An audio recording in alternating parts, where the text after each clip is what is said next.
Welcome to Are You Real? The Psyche of Success, helping you break through the mental roadblocks that keep you from achieving your dreams. Through direct lessons, as well as our insightful dialogue with industry thought leaders and influencers, we can unlock your full potential to the authentic you.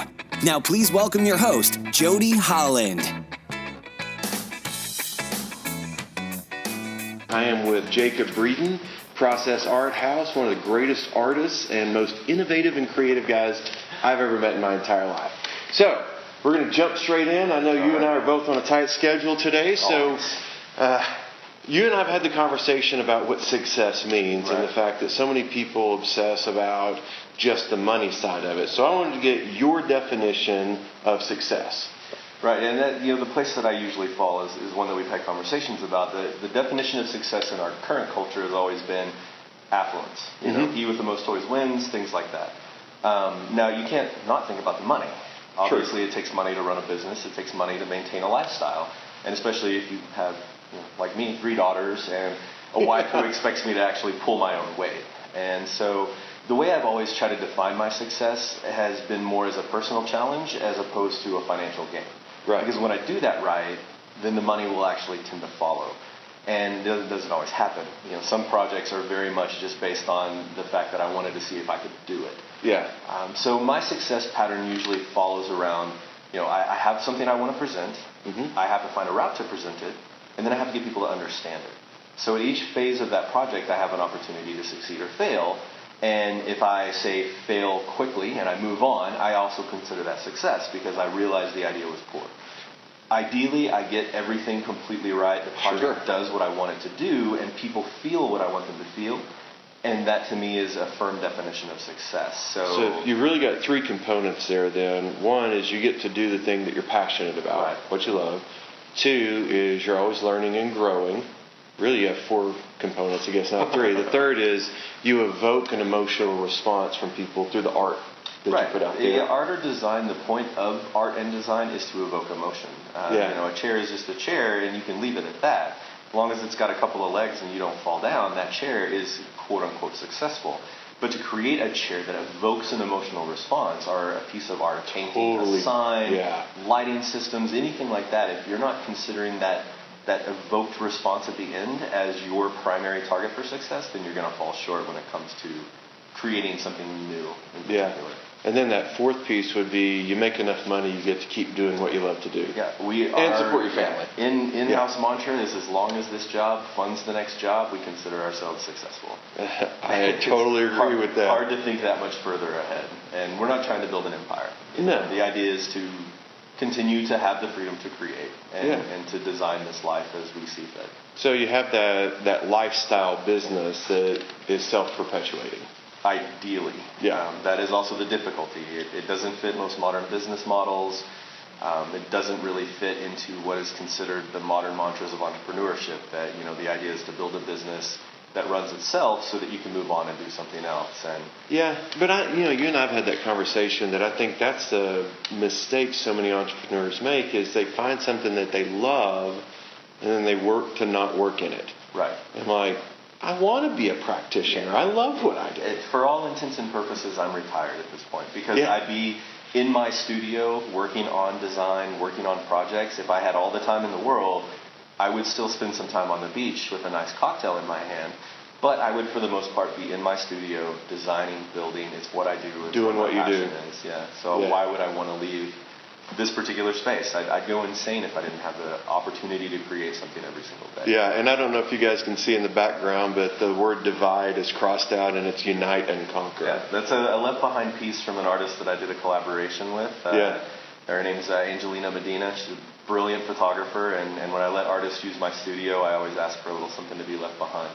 Cool. A little signature. That was her being behind, to show that she was here. That's cool. So you know what you love to do, and for all of us, there's those times where we feel like we get kicked in the gut repeatedly. Right. So what do you do to make it through those tough times, to the worst times that you deal with? One of the best things a person can do to thicken up their skin, and I know this isn't viable for everyone, but it's just to go to art school. You go to a real difficult art school, one that challenges and that pushes people to the brink, you learn fairly quickly how to absorb those blows and understand that they're not personal, they have to do with the nature of your work. So most of the time when you get smacked around as a creative, and it's probably true in a lot of other industries, it has to do with the fact that what you did missed the mark.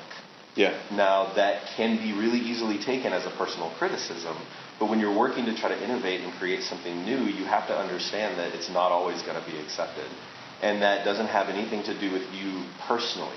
Yeah. And when you can learn to distance yourself from that, then those blows are a little bit easier to take. It doesn't, not that your ego doesn't still take a bruise. Right. It's just not as deep-seated of a bruise, and it's more about that bruise is applied to the work. And you then examine the work and say, what did I miss? How did I make this not do what it was supposed to do so that I can fix it when I go about it again? So for you, it's framing or perspective on what that criticism is or what that setback is. And as long as you frame it that, hey, this is how I get better. Right. This is how I go to the next level. You've heard me talk many times about the importance of failure. And if there's no failure, there's no innovation. And Absolutely. if failure is going to cause you extraordinary pain every time you wind up finding yourself in a place that failure happens, then some parts of this entrepreneurship and creative lifestyle may just not be the right thing for you. It may not be that your psyche is prepared for it just yet. Yeah. And so learning how to take those failures in stride and say, you know what, I'm probably going to fail today. Yeah. So I should be okay with that. Yeah. Yeah. And I can learn and move on and just try to achieve. I think we learn more from those failures than we do from the victories. Yeah. Not that I want to fail. I kind of hate it, but success only teaches repetition. You get to the point where A plus B equals C. You know it's going to succeed every time, and you stick with that formula. All you ever wind up with is C. And you may need something completely different, and that involves risk, and that always involves failure. That's awesome. But Love it's also, for me, failure's part of the fun in a weird sort of way. I don't like the feeling, but it does tell me that I'm pushing myself harder than I normally would when I fall short. Yeah. And then I can realize what I did and why I fell short, and I can pick up that part, and I won't make that same mistake the second time around. So it's testing your limits. It's figuring out, okay, I wasn't quite ready for that. Let me step back and figure out what else do I need to go there. Yeah, and sometimes the grandiosity of your ideas just take over, and it's hard to see from the outside what that actually looks like. Yeah. And if you surround yourself with the right people who come along sometimes and say, yeah, that's just ridiculous. Yeah, I have a few of those people in my life. Yeah, and they're good. They're great to have because especially if you can trust them. You may still tell them, I don't care what you think, I'm giving this a go. Yeah. But if you start to build that trust factor with those people when they tell you that you're doing something that seems off, you tend to listen. You listen, and it does give you pause. And it takes you out of that mental space that's so preoccupied with making this thing work. Yeah. So what is it that keeps you awake at night? There's a lot of things that will keep my head spinning. There's obviously the financial issues that come along with doing something new. I said money's never the thing that has to be thought of first, but it's always the thing that has to be thought about. And knowing how to project forward when those financial windfalls are going to happen and when those financial dips are going to happen can be very, very stressful. So creating that kind of that leveling with your finances. Well, and it's just in our economy and the way our economy functions, if you don't have enough money to pay your bills, well, they start taking your things away. Yeah. And so you have to have that part. So typically if I'm experiencing high levels of stress, it's related to some financial situation. But then I also will typically sort of spin around in my head what it is that I'm trying to do next. Yeah. Because, a big part of our business model in particular is not about product, it's about culture. Yeah. And for it to be about culture means I need to think about culture. And so those things will, especially leading up to a large exhibition or a large show or performance, and immediately following that process of digesting what actually happened and how people responded, will certainly keep me from sleeping as soundly as I might normally. Yeah, very good.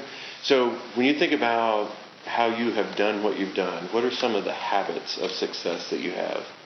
I think the differentiation that I've noticed between myself and particularly people in my field, in the creative arts field, is that I have had no boss for the last 6 years other than myself, and I still show up at the same time every day. I go through the normal processes that everyone does in a work day. I check my email, I have a cup of coffee, and then I just go to work. And I don't stop Whether I feel inspired, whether I feel compelled is not really important as much as that I actually start doing the work that's required. So yeah, it makes me. That the work habit is the biggest thing that I think I have that's allowed me to do this for the last 6 years. Yeah, because you've always been very systematic and very process oriented. Hence the name Process Art House, about how you do that. Makes me think about Stephen Pressfield in that book, Do the Work and The War of Art. Those 2 books, where he said inspiration shows up right after discipline. Right. So, there's another really great quote from Chuck Close, who was a very famous painter, and I use it all the time, and it's the inspiration is for amateurs, and the rest of us just show up and do the work. And there's something about that, and as a writer, that there really is no such thing as creative block or writer's block. It will come up and you'll have that feeling, that sensation that I don't know what to do, but the remediation is immediate if you just start writing, if you just start drawing.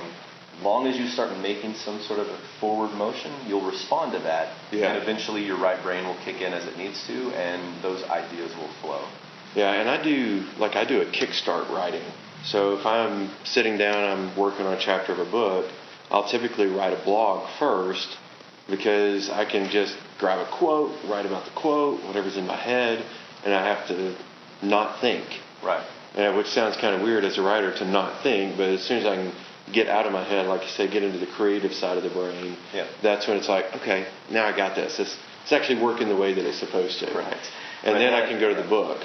That left brain, right brain conflict is what is typically the thing people call writer's block. Yeah. Is your left brain is trying to forward think the end result of what you're working on, because it wants to analyze it and make sure you're not wasting your time. Right. Where your right brain really just wants to party. It just wants to dig in and get its hands dirty and start making a mess of things. And if you deny it that right, it will fight back and you will stall. Yeah. And so I probably have a somewhat similar process. I carry 3 sketchbooks with me at any given time. One is labeled play, one is labeled work, and one is filled with grid paper. So that's my intermediary. So play is where I start. Yeah. Nobody gets to see that sketchbook. I doodle, I scribble, I make terrible drawings in that sketchbook. Yeah. Those drawings that rise through that terrible stack are the ones that then go over to graph paper, get a little bit more design, a little bit more function put into them. Then they go to the work sketchbook, which is the one I can present to a client and say, here are the drawings that I've done for you. Yeah. And that's before anything else that happens in the digital realm. Yeah. I believe in working on paper because it's efficient, it's fast, it's cheap, and I can have it with me anywhere that I am. Right. And if you drop it, you're never going to break your drawing. Right. And then I can bring those drawings back, I can scan them in, I can convert them to 3D models, print them on a 3D printer. All of that can happen after I've solved my problems in that efficient space that is a sketchbook. Fantastic. That's awesome. I know for you guys watching, Jacob has helped me multiple times when you take something, you go, I need it to make people feel this. And it's so cool for an artist to be able to do that, because it's not something, like I can make them feel something in writing, but then when it comes to the book cover, we still judge a book by its cover. Sure. And I'm looking at it going, yeah, I got nothing.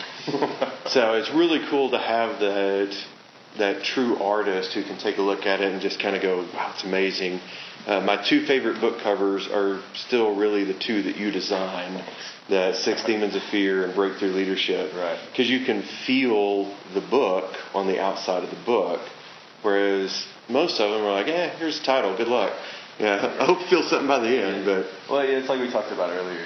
Design isn't, in my mind, actually functional without emotion. Right. And I agree. One of the things that makes artists and creatives and our type of people seem weird in society a lot of times and make us feel outcast and like we don't quite fit in and we're sort of a novelty sometimes. Yeah. Is because so much of what we have to deal with is emotion. And so I'm in my own head constantly. Yeah. Trying to figure out not only what I'm feeling, but why I'm feeling it.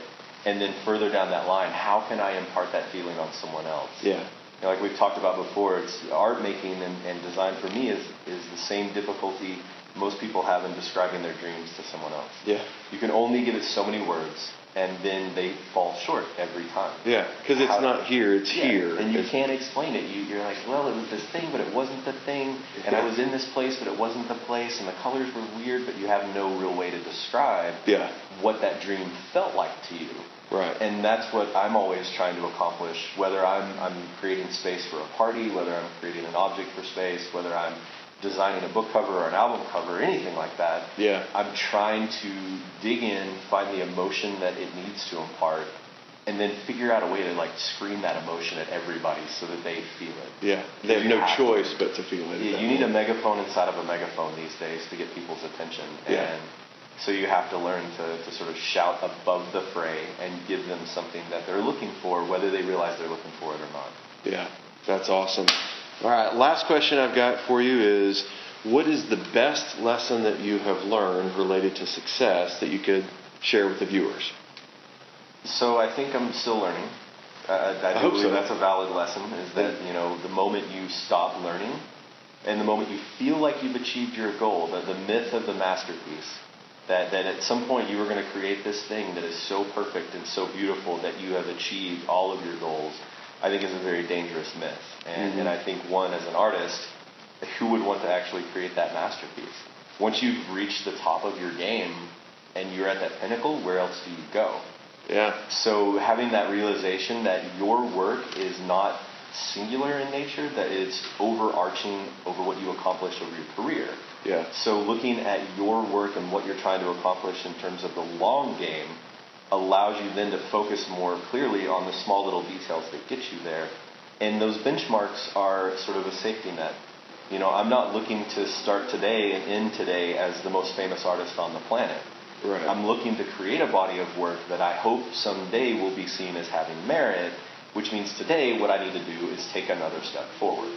And I might end up with 2 steps back, but I still took that 1 step forward. And welcome to downtown. Hey, welcome to downtown Amarillo. We've got some sirens in the background there. But no, I think you're right. That to me, that slow, steady progression and the realization that this is a marathon and not a sprint. It's also what you're describing, I think, is the authentic you. So when you live into the best version of you that day, and then the next day, the next best version of you, and the next day, the next best, it's a step forward every day. And that's being true to who you are. I have found that if my whole focus is on writing a best-selling book, I never get out of my left brain. Right. But if my whole focus is on expressing my creativity to the best of my ability, I don't worry about who's going to buy it. Right. And I know I write because I'm a writer, and that's what writers do, is write. So as an artist, you create because you're more than an artist, you're a true creative, because you go in so many different realms with what you do. Yeah, there's these old boundaries that used to be created, and anybody considering like a pursuit in the creative side of artistry, we look at it now from more of a broader term of creativity, creator. Our new business model is called Modern Creator. Yeah. Because we want to take away that art component because it's so limiting. Yeah. And looking at creativity rather than I am a painter, a sculptor, or a builder, or designer, looking at it as I am trying to make something for a purpose, then I can determine what routes I need to take to get to that purpose. So forcefully limiting myself to one route of creativity takes away all of these opportunities to actually express myself. And it's the same way I've approached entrepreneurship. I mean, you've watched me for the last 6 years, and my business model changes on average about every 9 months. Yeah. Because it works. At that point, people have changed what they want. They've changed what I can offer them. Yeah. So if I'm so firm in this one thing that I'm willing to do, I'll miss that opportunity. Yeah. And that to me is where failure becomes really impactful and becomes a negative thing, is when I'm not willing to say that here's where my skills are useful. Here's where I can offer them to someone to give them something they wouldn't normally be able to have. Yeah. And it's also then going to grant me access to the capital I need to continue running my business. So to stick with that one mantra that says I only sell art.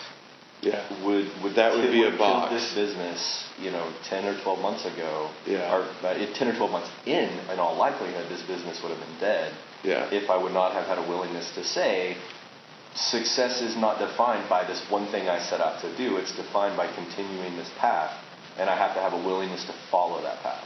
Yeah. That's perfect. A keynote speech that he did not too long ago was titled "There Is No Box," and that's exactly what you're describing. You have no box or limitation for who you are.